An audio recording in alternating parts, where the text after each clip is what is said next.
Hello, my friends, and welcome to the Jeremy B. Hill Show.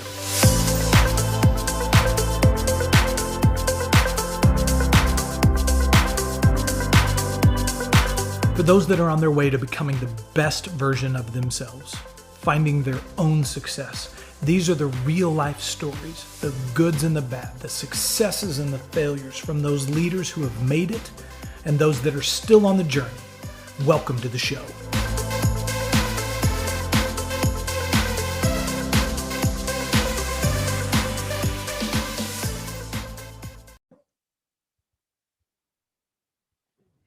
Hello, my friends. Here we are. This is the best part of your day. I know it is, and you've been waiting for this one.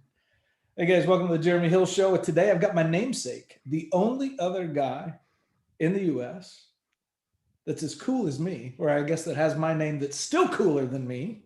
My namesake, Jeremy Holland, is joining us. It is from Southern California today, and we've been friends for a long time and talk story and talk shop and seen lots of businesses for, God, I don't know, 10, 12 years or something together. Mr. Jeremy Holland, how the hell are you? Welcome to the show. Thank you for having me. I'm well. Great to connect with you here, and as always, talk some shop. Amen, dude. Well, so there are, in kind of the capital raising, finance, small business, leadership, entrepreneur, all this stuff it is that you do. There's you and I both meet a lot of people. Right. And there's guys that, have a different name on their business card every 5 minutes or whatever it is, and you got to follow them hopefully on LinkedIn to see where the hell they are now, and there's people it is that you look to or you find along the journey. It is that you really just click with and respect and just make it a point to just always keep in touch. And for me, you are definitely one of those people. And I'm excited to have you, man. Thanks for the time. Too kind. Happy to be here. Cool. Wonderful. All right. So for those of you in the finance world, it is that are not familiar with the great Jeremy Holland and Riverside and all that kind of jazz, give people a little bit of background on kind of you and who you are and a little bit more about Riverside and what you guys do and all that jazz. Sure. Well, personally, I'm probably the opposite of what most people think of in private equity. Did not. Which is your best quality, by the way. Right? not to take away from my well-accomplished colleagues and friends, but just the reality is the origin story, if you will, is a different one. I grew up in the oil patch in Central California, specifically Bakersfield, third generation Dust Bowl family that settled there, and typical American dream, each generation trying to do a little bit better than the previous, and worked my way through school. Spent my last 2 years of high school, my first 2 years of college working in a cigar shop. Argue that that's a whole nother podcast right there. Okay, sorry to interrupt. Indeed. I know far more about cigars than anyone could or should at that age. It was a great experience, though. Actually, one of the best business experiences of my whole career. I learned a lot, and that's a whole nother topic. But while other people were going on graduation trips and playing sports and doing their philanthropic things to bolster college applications, I was working. And so never took the SAT or ACT or filled out a college application. Didn't think that was a path that I could afford. And so I worked my way through school, went the junior college route. Might be one of the only non-athletes in private equity to have gone the junior college route, and transferred to Cal State Northridge, which is probably best known as a feeder for the Big Four. Very, very strong accounting program. So started out as an accounting major and realized that was a tremendous basis for all things business, but ultimately wanted to pivot to finance.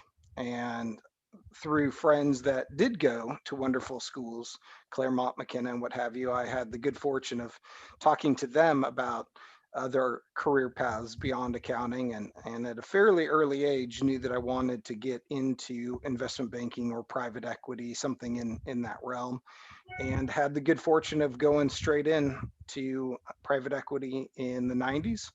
And so 20 some odd years later, as Joe Walsh said, life's been good to me so far. Love it. Okay, so where's the draw there? So you got this, legacy family that, which God bless you. I love the story of just every generation looking to be a little bit better, right? That ending, or, starting with the last generation begins rather than starting over at zero, right? And putting your kids on your shoulders. I mean, that's how my family and I think, and that's how it is that we teach our kids. But from what was the impetus it is for you, that was either the draw or attraction? You said, I wanted to get into private equity or investment banking early. Was this like, you watched Wall Street 25 years ago, and the Michael Douglas on the beach with the cool phone, in his bathrobe kind of a thing? Was that it? Or what was the draw? What was the draw to do something Quite, meaningfully different? Yeah. quite the opposite. Okay. Quite the opposite. I have no need for the flashier things in life, and while certainly appreciate those things, don't seek out that lifestyle. I started out in accounting because of an interest in business generally. I Mhm. thought that investment banking and private equity was an amazing way to learn about businesses and the entrepreneurial journey, frankly, without the risk of being an entrepreneur myself. I never felt that I had the personal risk profile to be 100% all in on one venture, nor the brilliant idea that I had to pursue. And I thought it would be a tremendous education that could lead to other things someday. But really, it was the job itself, getting in, digging into businesses, understanding a broad range of entrepreneurial journeys, and then seeing if we can be helpful in some way.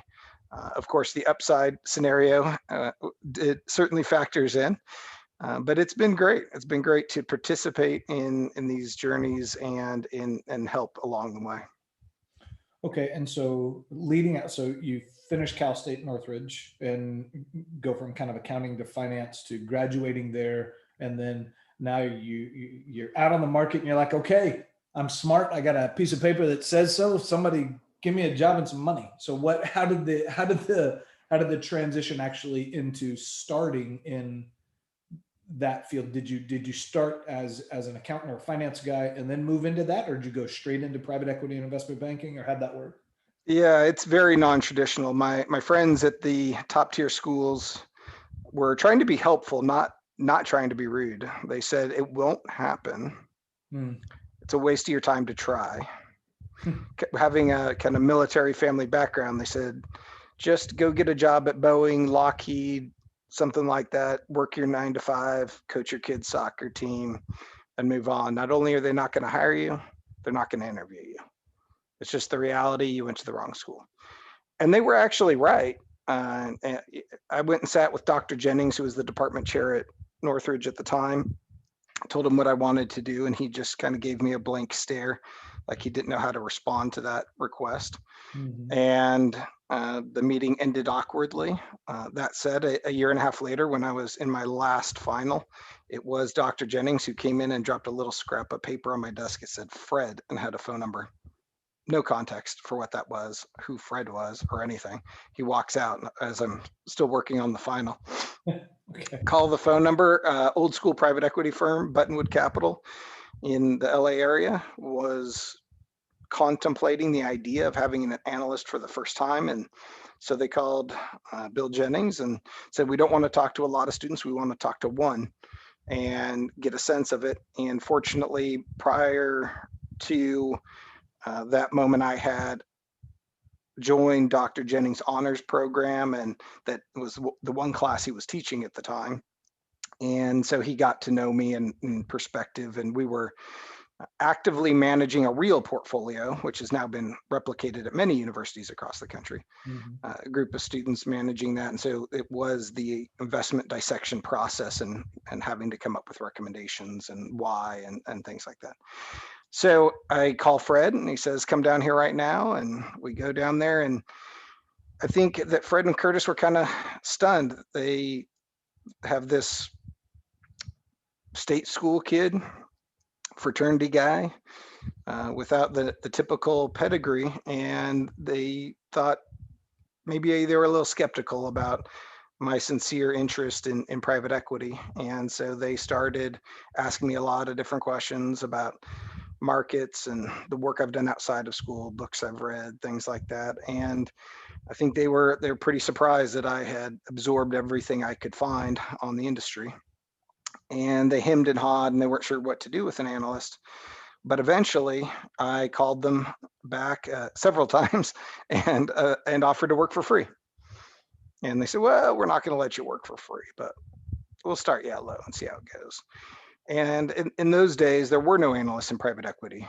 Right? The traditional career path was investment banking, MBA, go in as an associate, but the analyst role didn't really exist until years later when the dot-com era and war for talent disrupted that model.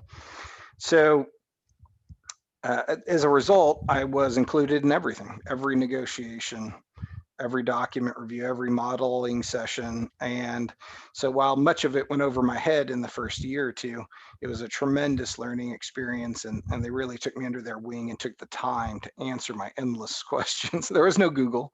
There weren't websites and blogs about the industry. And so there wasn't a way to research it the way you could today. And so that made all the difference in the world, them giving me a start. And then ultimately when Fred retired and wound down the firm, I progressed my career from there. But it really all goes down to Fred and Curtis and their willingness to take a chance on a kid with an alternative background and not just go the traditional Ivy League route. Yeah, well, I think two things stand out to me there. Number one, don't let people talk you out of where you see your life going, right? You know, Right. We've heard so many times and seen so many examples of your friends are more concerned with your happiness than they are with your success, right? Like Jeremy, I don't want you to try too hard, buddy.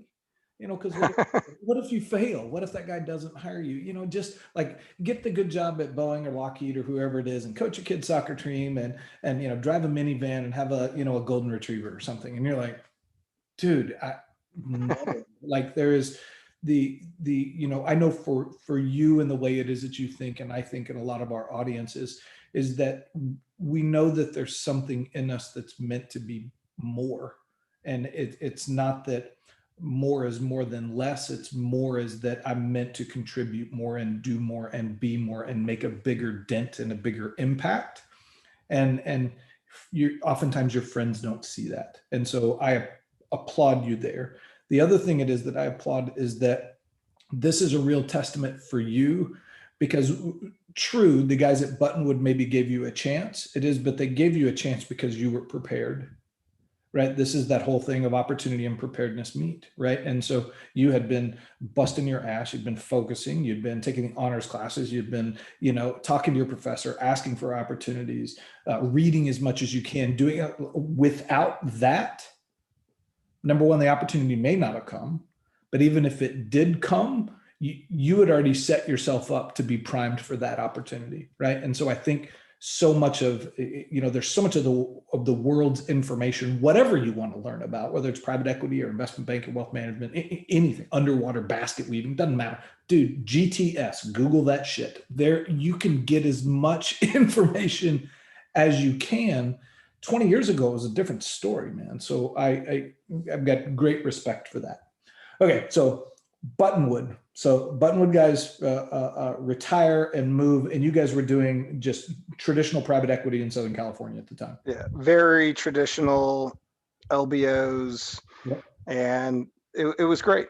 You know, it was really great. Very different era. The industry has evolved a tremendous amount since then. Back then, there wasn't really much of a marketing effort. We didn't have a website. We didn't go to conferences looking for investment opportunities. I asked the team about those kind of things, and they said, everyone who needs to know us knows us. Back then, you were pretty special if you just knew how to do one and had a checkbook. Right. If you had the capital, you could make money.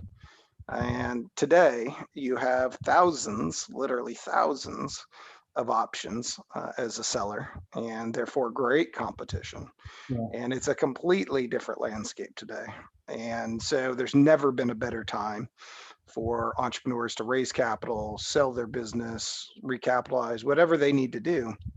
And so it's been a lot of fun being in the midst of the industry through this complete change and maturation, for these markets to be really excellent conditions. So it's fun. It's a arguably a superior form of ownership to have committed capital, Mhm. and we see that more in crises than in good times. Yeah. We certainly saw it last year when people were worried that 2020 might look like the great financial crisis. Obviously, it didn't. It looked very different. But in the first few weeks, many people thought it might. And we were able to tell our portfolio companies, our employees, all of the stakeholders to breathe, execute. We've got capital. We can stand behind you through this. And that's not necessarily the case with family ownership or other types of ownership. So it has been a resilient business model, but a much changed one over the years. Yeah. Well, Riverside's got a world-class reputation. I mean, so not only you personally, but Riverside have never heard an ill or an off word about. Just, you guys have a great, people love you, right? I mean, they really do. You guys have a great reputation. So, you've been in this business in kind of the private equity and working with these, small businesses and entrepreneurs across the country for 20 years now, right? And so, how outside of, well, hell, we don't need a website. Anybody that knows us will call us, right? Outside of that philosophy, how and just now the sheer amount of money it is that's going into private equity, what have been kind of some of the big changes that you've seen in private equity, and even private capital and credit over the last, 10 years, 12 years, 15 years? How, from when you started to today, how's the market so different? So many ways. Specialization certainly has become a permanent fixture. And when you look at the work we did at Buttonwood, we were very generalist, bidding on buying companies ranging from produce distribution to auto aftermarket parts, aerospace, you name it. Just the whole full range, fragrance investment, the full range of different industries. And what entrepreneurs have come to expect now is that their investor knows their industry already. They don't have the interest or patience to be teaching their equity partner about their industry. Those are kind of table stakes to understand it. And more importantly, you have the depth. You've been there and done that collectively among your firm multiple times over and can add value. So they're not dragging you along, you're helping them accelerate. Yeah. And so while it started out as a form of financing, today it's really evolved to be a true value added growth partner in the businesses. And so that feels good to be part of growth and creating jobs and not purely a credit function. So it's a dynamic industry. We continue to get better, more sophisticated. The entrepreneurs have become much more sophisticated. There's a lot more content out there and very great advisors for them to bring so they can make sure they choose the right partner, the right capital structure, and the right strategic path ahead for their business. So the change has been significant, but it's all been for the better. Yeah, good for you. I think one of the things it is that I've always appreciated about you, and um, I mean it as a compliment to say that I would be somewhere close to your fraternity, is that for 20 years, 25 years, right? Is that you work with these business owners and these small businesses that are either trying to buy out their partner or get their next product to market or buy the guy across the street or try to grab for the brass ring or do whatever it is that their plan is, right? And it's oftentimes professionals in capital markets, whether it's private equity or private credit, that are there to hopefully kind of educate and lead and provide guidance and kind of lubricate those efforts it is to help them get to their point B, whatever their point B is. And so one of the things it is that I've appreciated about you is that you look at these businesses and work with these entrepreneurs so often, is that you see what some of the key tenets are. It is that, I just know after I've met with this guy twice that he's going to win, or I know after meeting with this guy twice that, dear God, nobody should give this son of a bitch money, right? Something one or the other, right? You pray at night, please do not let this guy take somebody's money, right? And so as you're looking at these things, and you see 20 pitches a month, 30 pitches a month, I'm sure more than that, but what are some of the key aspects that you see or that you've seen over the years for these growing companies and entrepreneurs that have led to their success? Is there a formula or a recipe or a couple of just key character traits, or what do you see there? Yeah, I'd say it's their openness to new ideas is a key differentiator. You have some entrepreneurs who will tell you they became an entrepreneur because they love to lead with that as their opening line, that they're not employable anywhere else, and they wouldn't listen to their boss's idea, and it had to be their way, and they've done very well. But to take it from 30 million of revenue to the next level might require a broader set of thinking. And so I've seen a big difference between those who are open to new ideas and willing to think big and think differently. And their first reaction to everything is not no. Right. It's tell me more, help me understand why you think that'd be advantageous, instead of instant knee-jerk reaction to no. Because we're in the business of not only building bigger but better businesses. To do that requires an uncomfortable level of investment in certain business models. So that usually takes the form of significant hiring early in the investment period. Yeah. Entrepreneurs often got where they are by wearing 7 or more hats. They're the CEO, the head of HR, they're overseeing the accounting side, you name it, everything really. It all kind of falls on their plate. And the ones who really accelerate to the next level are willing to take some of those hats off, preferably the ones they dislike, and hire experts who enjoy that function. Of course, if you don't like doing that activity, you naturally procrastinate on doing it, and it slows everything down. And so while they may view that hiring as an expense, we view it as an investment in bandwidth and accelerating the pace of growth. And we're willing to bear that expense in the early years for the greater good of the business and overall employment growth in the back end years. Yeah, totally get that. So being willing to, so the two things. So number one, being open to counsel, not feeling like it's my way or the highway, that kind of thing, especially if you're coming in and investing capital. You want to not necessarily direct or lead, but have some degree of kind of influence on their thought leadership, right? And so that would be one. And then number two is making sure they're not trying to do everything, hiring and bringing smart people around you, so you don't feel like you have to, be the president, marketing, chief bottle washer. You also make coffee, wash cars, whatever else, right? Okay. So and to be clear, that's not necessarily saying that those great ideas come from us, but building a great board with outside directors, putting the right people around them, hiring those people, add-on acquisitions. Often you get tremendous talent added from other organizations teaming up together.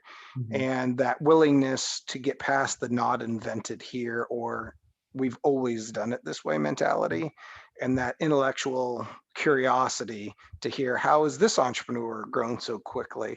How did they develop that market? That openness to thinking big and expanding total addressable market, or entering new product cycles, speeding up processes, all of those things ultimately have yielded success. Wonderful. All right. So for the entrepreneurs it is that come, what are some of the things that you oftentimes see?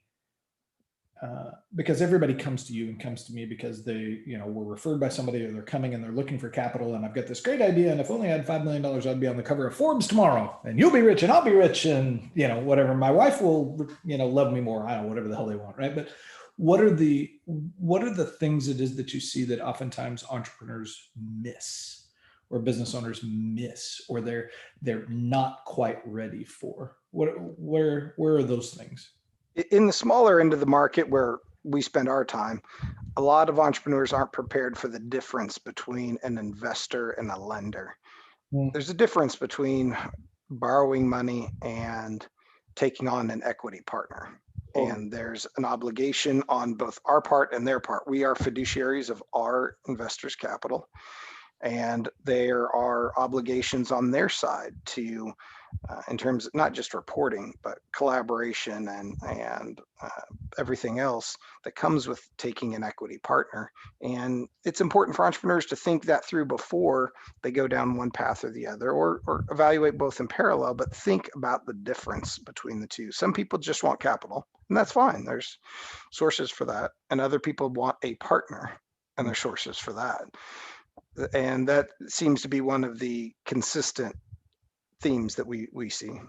Yeah, and and honestly, that's where I think you and I play well together. Is that, you know, we're more of a credit focused organization where you guys have some functions of that, but are more focused on private equity. And I do think that entrepreneurs and business owners at a number of different scales, they just, hey, look, I need $7 million, and I don't care if it comes from Riverside or comes from Jeremy or it comes from the Easter Bunny or it just, you know, whatever, right? It doesn't, but they don't necessarily understand it is that the function and the commitment behind that capital needs to look and work differently, right?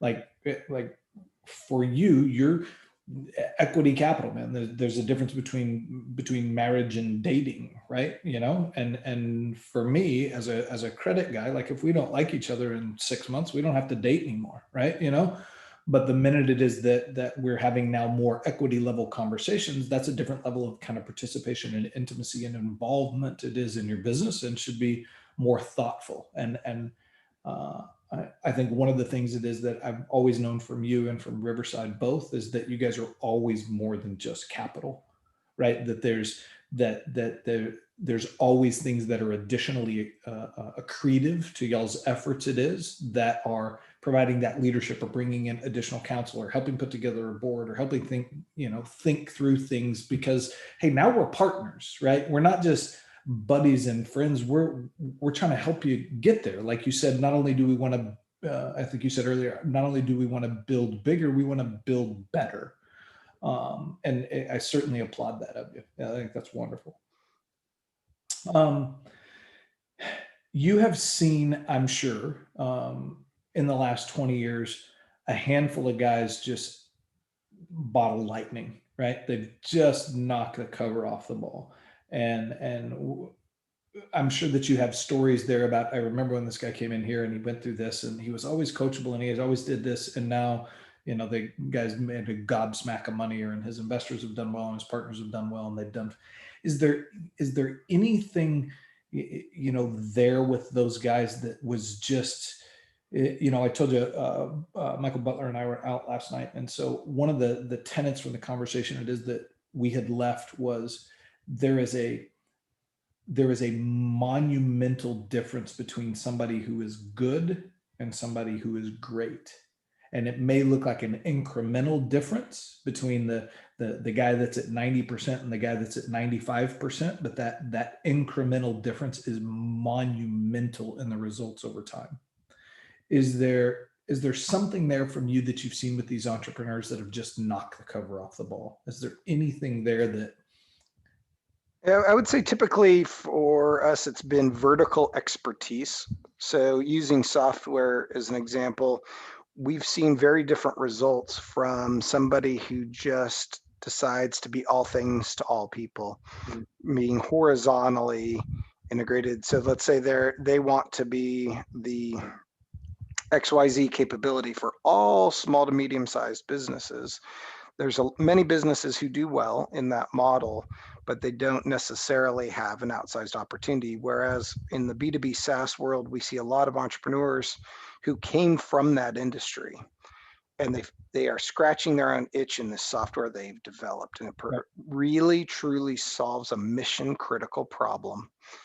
And the customers, during diligence, customers tell you things like, we could not imagine unplugging this software. Yeah. It is so critical to what we do that it would be the very last expense we would ever turn off. Right. And of course, that shows up in their retention numbers. Total. And so it's that deep vertical expertise. They may not have a sales and marketing background. They might just, they come from a specific industry and they've partnered with someone, or they themselves have a computer science background, and they've created this unique solution that is a must-have for customers in their industry. And then layered on top of that is, after they've built a really sustainable base of customers, willingness to expand total addressable market. Mm-hmm.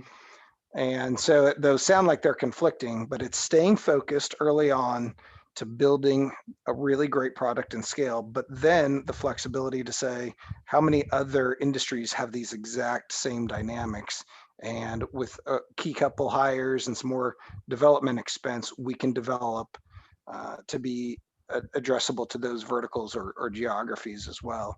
And there have been some really powerful outcomes in that space. Those are often companies that, at least at the time of investment, we literally could not find a competitor that did exactly what they do, which almost sounds absurd, right? Many investors roll their eyes when a consumer company that makes protein bars or something says, we have no competitors. Nobody's like us. Well, there's a whole lot of other food options, but some of these applications are so specific at the beginning, they don't have one, which gives them a lot of runway to grow. And so it's been a lot of fun working from them and learning, working with them and learning from them. Love that.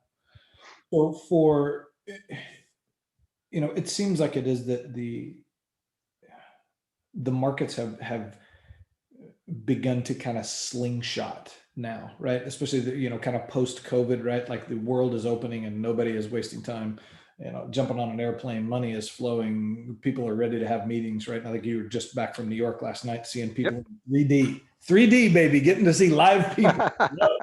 We're back. We're back, man. So for this next kind of, 2 or 3 or 4 or 5 years here, where's Riverside focused, and where are you guys seeing opportunities in the market, and are there trends that you're seeing that are kind of bubbling up and heating up, and what are you guys excited about? Well, as you mentioned, we've expanded significantly from our control investment orientation roots and now have control, non-control, foreign, domestic credit capabilities. And so we're seeing much more of the market than we used to, which is great. Mm-hmm. And of course, in recent years, software has been eating the world, as the quote goes. And so it's difficult to think about much beyond software, but it's important to do so. We have had tremendous success and see tremendous tailwinds around all things compliance, safety, and risk management. Yeah. The value to protecting your brand, the value to protecting your employees, and the growth that comes from doing those things right, by not being distracted by having some terrible incident or scandal, it becomes ever more important. Mm-hmm. And so we've had tremendous success in those, and those aren't industries per se, but they are functions that work across many industries and business models. And we continue to spend a lot of time in those sectors. Yeah, compliance, risk management, brand management, human capital management, and then 1000% see that. Also, too, of late, it seems like it is that there's a tremendous amount of focus on what's going on in cybersecurity, right? Yes. With whatever, these companies being targeted and, basically ransom, right? For lack of a better word. And so I've got to think over the, as the world becomes more digital, right? As digital as it is now, it's going to become more so over the next, 2, 3, 4, 5 years. Nobody's going to, drop their iPhone and go back to, a flip phone or an abacus anytime soon, as far as I know, right? So the protection of your data and your IP, I've got to think, is going to be, more and more important, going forward, right? It's critical. In fact, that's one of the things that entrepreneurs really enjoy because of Riverside's scale, yet focus on the smaller end of the market. We're often bringing resources that I could not have imagined at my prior firms. Riverside has an internal information security office. so that That's not only day one during due diligence, we can go in and take a look at the company and explain to the entrepreneur where their risk points are and recommendations on where we can get them to best practices. And even in this day and age, there are still many entrepreneurs who say, oh, we're too small, we haven't needed to do that. We firmly disagree. Everyone is at risk, and it is a very worthwhile expense or investment, depending on your point of view, yeah, to shore up all of your defenses as best you can. It's a journey. It's not a destination, yeah, and you've got to keep staying on top of it. But we've seen too many horror stories from businesses of all industries and all sizes to not be focused on that from day one, or really before day one in the investment period. yeah.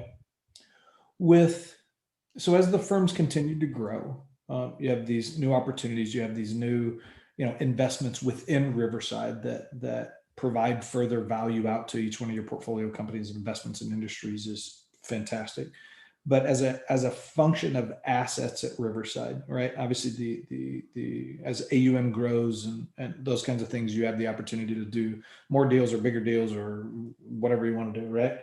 One of the things it is that we've seen over this last kind of maybe 18 to 24 months is just the sheer volume of capital that's going into private equity is just freaking bananas, right?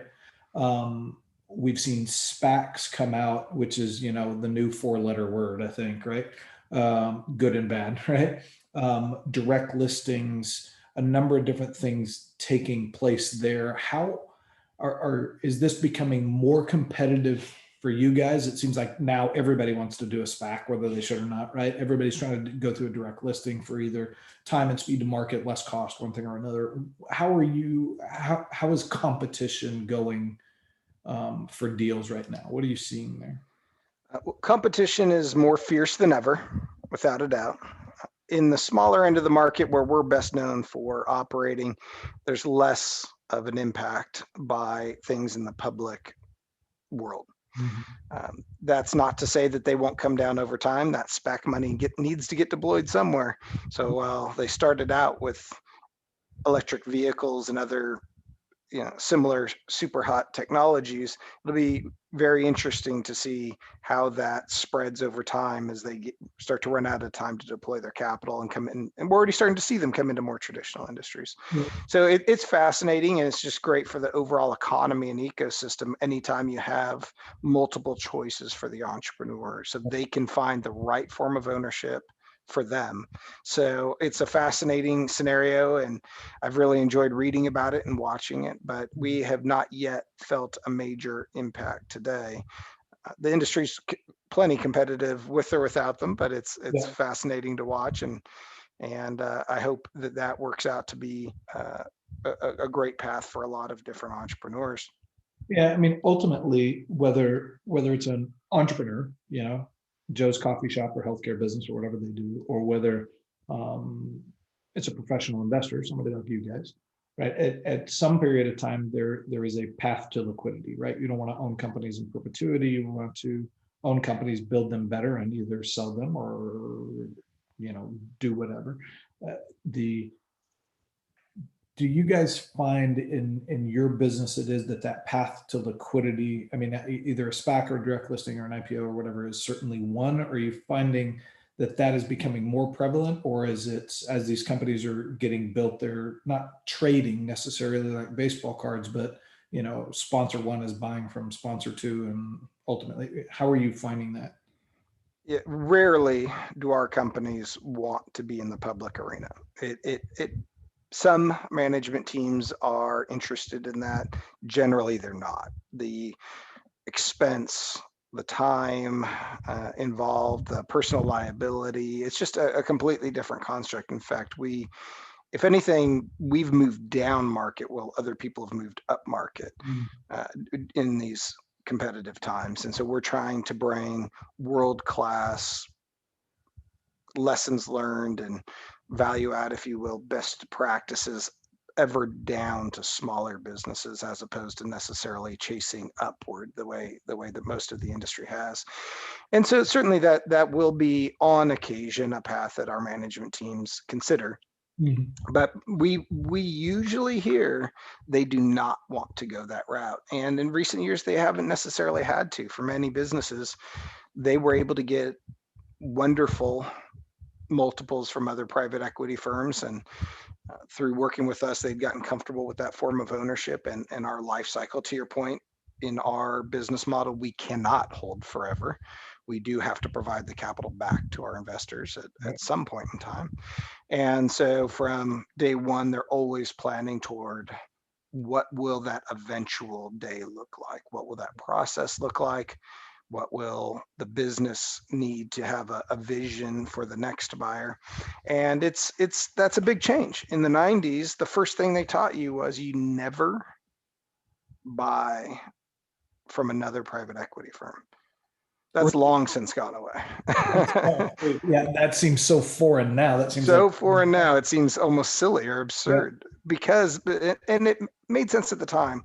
There were so many businesses being run very inefficiently, multi-generational family businesses, and you're on the fifth generation and it's being run by somebody who doesn't even want to be there but feels obligated to do so. And there was so much low-hanging fruit in helping those businesses operate better and implement better systems and best practices that at that time that was easier to do. Yeah. As private equity has become a major force and major form of corporate ownership, many of the very best businesses are private equity owned. So not only do we routinely purchase from each other today in the industry, but we've even had success repurchasing our own former portfolio companies that we sold to other private equity firms. And not that they have stumbled, but actually buying them back when they've continued to succeed and they're up at the next level, which seems even more unusual. But when you take the ego out of it, that you sold it to someone and then you're buying it back from them at a higher price, and you just make an independent fiduciary decision, it's actually quite easy. When you walk through the questions, is this a great business? Do you trust management? Do you know what this company needs to succeed? There, so many of those boxes are checked off because you've gone through a full life cycle and you know that business well, that arguably it's a better risk adjusted return to invest in the same portfolio company again than it is to hope you're properly evaluating in your relatively smaller diligence window on a new investment opportunity. So it's a very different climate today than economic climate and industry dynamics, but it's been a lot of fun and it's been great to work with some of these management teams multiple times. Good for you. All right. Well, a couple of fun questions for you. So first, again, I cannot think and recommend it is enough for you and the team at Riverside and stuff. Just you guys have always just done a world-class job. You put up with me, right? Anybody that's willing to be friends with me for a long time, there's jewels in your crown, brother. That's for sure. So, a couple. So for you being in this business and just kind of on your own personal and professional journey, if you gave the 2005 or 2000 version of Jeremy Holland, advice, what counsel would you give the previous version of you, 15 years ago? What would you have told yourself? Oh boy, that's a long conversation for another day, I think, or for a different time of day, an evening long conversation. So many things to be brief. One of the first things that comes to mind is what we touched on is just because people say you can't get there doesn't mean you can't. This is an amazing country with a lot of opportunity. And if you're willing to keep knocking on those doors and keep working hard, it's really, really special what anybody can do. If I can do it, anybody can do it. The other is the opposite side of the coin is no one ever got promoted or paid more for not using their vacation days. I spent many, many, many years not taking a single day off. Yeah. Not healthy, not a good idea. I now have learned from my errors, and we strongly encourage our teammates to take time off and come back refreshed and recharged. Amen. And that's not us being generous and kind. I suppose that's part of it, but it's also being selfish. It's important. If you Yeah. want to retain great talent, they need to disconnect and be able to reboot. Yeah. So I really wish I had spent more time on balance and exercise and health and all of those. But you can't, as long as you're happy where you are, you can't beat yourself up too much about things you could have optimized. But there's not a lot of regrets. It's been a great road and a great learning experience, and couldn't be happier to be at Riverside. Perfect. All right. So what's some of the best advice you've ever got?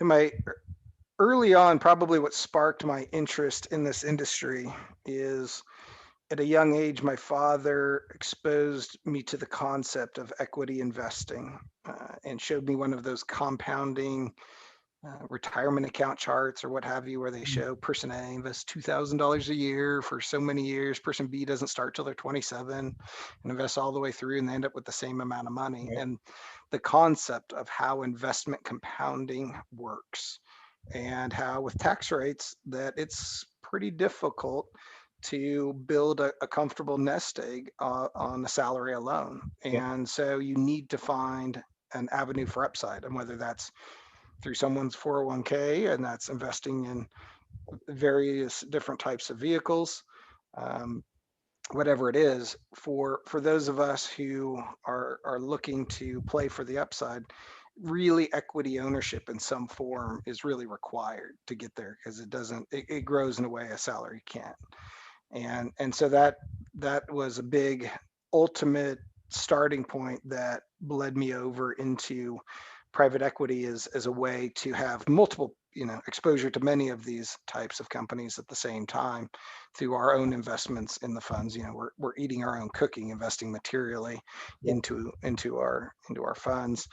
That, and I'd say the other thing that he taught me that really resonated is the interest in other people. Mm. And he has a very diverse set of friends, and the importance of treating everyone the same, treating your waiter the same way you treat your colleagues, and likewise evaluating how other people treat other people. Yeah. It says a lot about who they are, and to really go a long way in this world, you've got to uh, add value to other people and help build other people up. Business is not a zero sum game, and it's not a solo activity. It is a team sport, and we can all thrive together. But to do that, you have to be willing to give of yourself and time and other people to all rise up together. Perfect. All right. Favorite books or recent books you're reading? Or Two, I've been recently spending some time with 51 Vets. I don't know if you're familiar with Jordan Selleck's organization, but they help special operations veterans transition into civilian workforce. yeah. And so they're very frequently asking me for book recommendations. And I turned it around recently and asked them for book recommendations. And one of the former SEALs recommended America's First Frogman. And that's kind Okay. of the origin story for those who are interested in the special operations world and how it came to be. It's about Draper Kaufman, and he was a fascinating person. I won't even attempt to describe his journey, but it really explains a lot of why they operate the way they operate, and much of his you can see much of his personality in the teams today. And so while it is a fairly slow read, it is great history on understanding that world. And then the polar opposite, I was recently gifted The Last Punisher, which was Kevin Lass's personal account of SEAL Team 3 in the Battle of Ramadi, which has gained a lot of attention through Jocko Willink and other Yeah. people who were in one way or another, or the American Sniper, Chris Kyle, the various people associated with the Battle of Ramadi and with those teams. That's the opposite. It reads really well, really fast read, and gives you a much more detailed personal account of what those experiences were. And just finished that and was really blown away. He and his co-authors did a really great job with that one. Fabulous. All right, tomorrow you have to choose a different career. Investment banking, private equity goes away. What's the new career choice if you had to? Well, I'm pretty sure at my advanced age that the NBA is not going to be college. It turns out that picking up basketball as an adult is ill-advised. It's a sport you want to start young. So while I love the game, I don't think that's going to play. The one I get advised on the most is people tell me I should go into headhunting and recruiting because I spend so much time with a friend or two a year where they're going through some kind of difficult career transition, and opening doors for them and strategizing with them and trying to figure out how to get them to the other side of that job search chasm, or for some of them abyss that they're going through. But I disagree. I think that profiting from that effort would lessen it. I think it just feels great and it's really enjoyable to help your friends with those career moves. And so I don't view that as a career path for me, but that's the one that I'm told very frequently I should be looking into. Perfect. All right. So my last question would be, so you know me, right? Like, so I'll wake up in the morning and have whiskey on my Cheerios and a cigar at lunch, right? You know, like, I knew there's a reason we got along. dude, that's the reason we get along. So like we started and said something that you were at 16 and you were working at a cigar store. Like I wanted to stop the whole podcast. All right, I gotta hear this story. So are cigars and that kind of thing something still that you enjoy? Any other crazy, just personal things that you just love that are something special for you? Certainly, I have many friends who have the interests like yours, and I'm certainly a willing accomplice in the right settings. Right. I can't help but laugh at myself when it comes to vice. Is I kind of cringe to admit that one of my things that I laugh at myself is that I find myself, I guess like a lot of people, watching some really mindless television. You get home from the airport really late, and I was telling some colleagues in New York yesterday that I can't help but laugh that I keep watching this. I don't know if you've ever seen this crab fishing show called Deadliest Catch, Sure, of course. and it feels like a vice to me. And Yeah. I don't know why. I have no interest in going crab fishing. I don't even have interest in being on the Bering Sea. Yes. But the only thing I can do if I overanalyze it is say that maybe if you really stretch, it's an analogy to what we do. We kind of just get out there and grind in with no visibility to where the success will be. But if you just keep going long enough and turning over enough rocks, you will find those gems. And they're just doing it in a radically more dangerous environment than we are. But for some reason, I can't help but laugh that I do indulge myself in some mindless television when my time zones are off and I haven't wound down enough to go to sleep yet. I would say for you and me and our audience that Deadliest Catch is a more acceptable answer. If you came back and said like every Thursday night I have to watch The Bachelor, like dude, you and I are not like. I'm not sure I've ever seen one, but thank God. All right, dude. So, hey, where can people learn if they want to reach out or learn more or contact you or learn more about Riverside? Where can people get in touch or learn more about you guys? Sure, certainly LinkedIn is the way most people start these days. Riversidecompany.com is our website. It's pretty easy to otherwise land on the wrong Riverside, but there is a search box on our website, and if you type in Holland, like the country, and my goofy bald head pops up, then you know you're on the right one. So that's a good place to start. There is a lot of information there, a lot of content, videos, press releases, what have you. I challenge you to get through it all. It's like the internet itself. There's so much about us. We're such an open book that eventually you'll get exhausted and close out. But it's great as a starting point. Extraordinary. Buddy, thank you so much for your time, man. I really appreciate you. Love sharing some time with you. Thank you so much for having me. All right, pal. Be good. All right.